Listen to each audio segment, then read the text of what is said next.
Justin Lubino with Senior Advisors. And on today's episode of Coffee with Justin, I'm excited to introduce one of our clients since 2016 here at Senior Advisors, Mr. Steve Schwab. Thank you for joining us today. He's got the mug going. Nice. Coffee with Justin, right? That's right. That's right. So we start out these episodes with our coffee questions. The first question being, what is your preferred coffee brand or type of coffee that you like to drink on a daily basis? My preferred coffee is, the brand is Peet's. Okay. And I grind the beans every morning. Nice and fresh at home? Yes. Good I have a stuff. grinder and I grind fresh every morning. Good stuff. And how many cups per day do you normally drink? Maybe 2. Okay. Okay. That's I'm not a big coffee drinker, so I just, with breakfast I have one before and one with, and that's pretty much it. That's it. Both caffeine, right? No Fully loaded. Good stuff. Good stuff. And if you could sit down and have a cup of coffee with anyone, who would you choose? Probably, I'd stay away from politics. That would kill me. Probably some athlete. Okay. And I am big fan of football, baseball, and hockey. Okay. So I would pick from one of those 3 sports. Okay. And I did grow up with a very famous hockey player, Bobby Hull. We grew up together, the Golden Jet. Nice. And so I would eliminate him because I know him. But probably some athlete of some kind. Okay. All right. All right. So just to shift a little bit to kind of your background, your career, if you could share with us a little bit before you retired, a little bit about what you did for a living. Well, as you can imagine, having been retired, it's been a long career. So I grew up in Canada. So I was an entrepreneur in the school administration business, providing services on large mainframes that took up a whole room and only had 4K of memory. And we used to go in the middle of the night to borrow time or buy time on other people's computers. And we had punch cards where we shipped back and forth on the bus. It was quite a thing. Anyway, with the advent of the microcomputer, the personal computer, I could not get financing to port the system over. So I sold the company and I took a job with a company that already in the United States had ported their system to a microcomputer. And that was a company out of Minneapolis. And from there on, they were acquired. I happened to end up being the vice president of a division of McGraw-Hill. We were acquired by a division. I was the vice president of sales for a division of Apple. Okay. And then same thing with Houghton Mifflin. Everybody kept acquiring the company because I always said I thought it was because they wanted me, but absolutely a little egocentric there. But that was my career, basically going from one to the, always in the school administration software business. Okay. Where we scheduled kids in classes, we did grade reporting, we did scheduling, we did those kinds of administrative functions. Okay. So just to take us back in the beginning with the punch card days, were you coding on the punch cards? That was part of your role at the time, or? Yes. You had a team? Yes. Okay. Yes. Okay. In a language called autocoder. Okay. And it was an IBM, before the 360s even, it was an IBM 1401 computer. Okay. I don't know how I remember that. And the punch card numbers were 5061. Nice. Punch cards. Nice. Now, what types of programs were these? What were they doing? What was the function that they were performing back then? It was like a word processor basically, or no? Was it actually? No, it actually we actually would run a process to schedule. Well, Boy, it's hard to remember. That's okay. That's okay. If you don't know, I was just curious.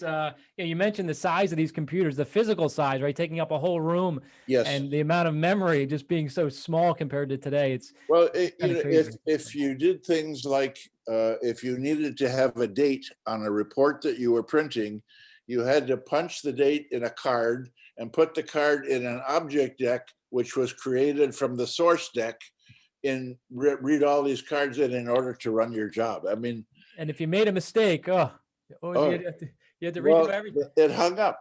Oh, I've man. had many cases where the thing just hung. It didn't. What's the matter? Right. So Well, things start. it's archaic. I'm glad we are where we are today, but I wouldn't have missed what we went through to get here. It was a lot of fun. Cool. Very cool. And then you evolved over time through the acquisitions. You had some time. You mentioned even at Apple at one point. Yes, Okay. I actually was backstage with Steve Jobs when he introduced the iPod. Okay. And So Was that Cupertino? Was it yes, in the, okay. I actually, no, it was actually this was in San Francisco. San Francisco, where they do the Yes, convention every year, where they make the big announcements. He does it yes. on stage. It's like a Once big a year production. they had that, and he Yeah. came out on the stage Yep. out in his black jeans and his black Yep. turtleneck. Yep. Yep. No, in my previous life, I worked on the original iPhone through AT&T and a software company that I worked for, and I got to go out to see him announce. It wasn't the first iPhone; I think it was the second or third version. A few years after that, and it was a pretty neat, just a neat experience. It's a big production for sure. Yeah,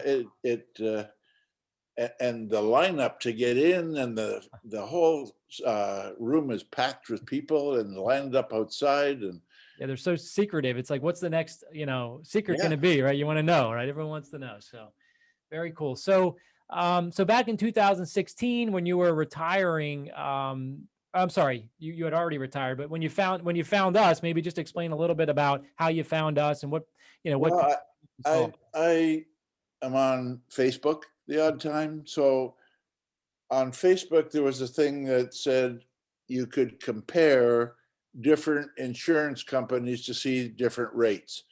So, and because I said I'd like to compare the rates, God, within seconds, Justin Lubino had phoned me. Uh, he wasn't comparing any rate. He was going to get a customer. So Different technology than those original mainframes, right? A little yes, bit faster. it sure was. So we had a chat on the phone, you and I, and it turns out that at that time I was paying a monthly premium of $350. And you came up with the same exact plan for me for $190 with a different company. So you saved me $160 a month. Since if you go back since 2016, that's a lot of months that you've saved me that money. And subsequent to that, every year, like clockwork, you send out a questionnaire saying, what meds are you taking? And you come up with a medical plan. And I will tell you that mine has gone from $35 a month initially. This year it's $7 a month for the same pills. So I have had a great, great experience with your company. Well, thank you. Yeah, if you add up all that savings, it's like $10,000. It sounds Yes, like over the yes, period. it is. I mean, It's it's remarkable. mind-boggling to think of it, but that's actually what happened. So Yeah. Yeah, no, that's great. And your coverage basically remained identical. I mean, it's those are exciting stories. It's a little bit extraordinary. I mean, just to, level set with the audience. I mean, we certainly save people money. In your case, we were able to save you a lot and keep your coverage, which was just and I think that the reason you were able to save a lot, because I would never know if it wasn't for you, that the plan I was in had closed. And so as people were dying off, those that were left in the plan were paying more and more to cover the same thing. And that's why it was so exorbitant, the price. But I never would have known that. I would have right. stayed right till the end. Right. Well, I'm glad we were able to help, and you've referred some people to us. So I really appreciate Yes. the referrals from your friends as well. And is there anything else you want to share about your experience, kind of working with us, or any other thoughts? Well, I just think people should know that during the course of the year, you sponsor little vignettes and little videos, and it keeps people current who want to be current of what's going on. And I don't know who else does that. I mean, Yeah. I think you give far more than it doesn't cost me anything to be with you. So that's another thing. Your money is made from the insurance companies itself. So Yep. how could I lose? Right. No, you're right. I think a lot of people, when they call us, how what's your bill going to be? And we don't even have a way to send a bill. The way it works just for people out there. We're basically a broker for all the top rated insurance companies, so we can look at all the different plans out there. We're not captive to a particular company, and we'll look for the best rates. And you pay the same premium whether you go directly to that insurance company or if you work with a broker. So there's really no fee to work with us. We'll list our at the bottom of this video, we'll list out our contact information so folks can reach out if they have questions about Medicare, if they want to review their plan, if they're turning 65, they just have, they're going to be retiring, whatever the situation is, we're happy to help. Even if you've had a plan for a few years, like Steve's case, and you may be paying more than you should be for the same coverage. Yeah. So we're happy to review that for folks. Yeah, So I'm sure that if I went directly to the insurance company to buy the plan, I'm sure they wouldn't phone to tell me, "Hey, you can get a better one by moving here," or you can. I mean, you're there. You don't have the same kind of service that you guys provide. No, absolutely. And you mentioned the drug plan. I mean, that for sure, you're not going to get that from an insurance company, because generally you're buying a supplement from one company, and then the Part D drug plan, there's 30 different plans to choose from, which may be from the same company. In a lot of cases, it's not from the same company. So they're not going to be reviewing that each year if you go directly to the insurance company. So that's another value add we provide. I think this is the best bang for my buck Right. that I could get, because Right. there's no buck involved. That's right. From That's right. Other than the 10,000 you saved, right? There you go. yes, oh man, So, it's it's true. I mean, yeah. Yeah. All right. Well, Steve, I want to thank you again for taking the time today to join us and spend a little time talking about your experience working with us. We appreciate you as a client. We appreciate the referrals you sent, and of course, we'll be here for you if you have any questions well, going forward. and the same, if I could mimic what you just said, the same goes for me. I appreciate very much what you've done for me, and you continue to do for me. You don't just walk away. It's great. Great, great, Steve. Well, thanks again, and I hope you have a great rest of your day. And cheers. Cheers to you too. All right, bye.